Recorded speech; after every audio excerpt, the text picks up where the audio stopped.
Anak, anong gagawin natin ngayon? Hindi ako susuko. Ito ang tahanan natin. Ipaglalaban natin hanggang dulo. Konting tiis na lang.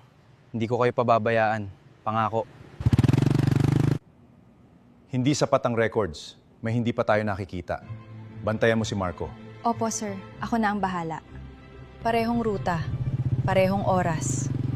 Pero may tinatago ka. Malalaman ko rin. May iba ring nagmamasid. Bantayan mo sila. Huwag tayo mahuhuli. Mukhang araw-araw ka na rito?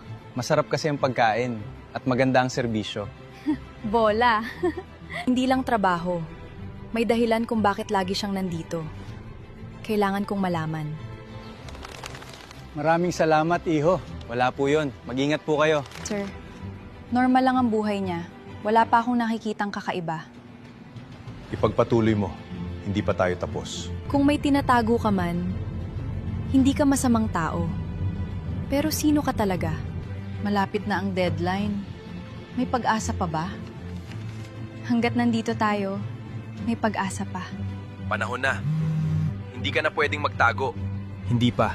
Hindi pa ito ang tamang oras. Bilisan ninyo. Ayokong maunahan tayo. Maunahan? Ay, pasensya na.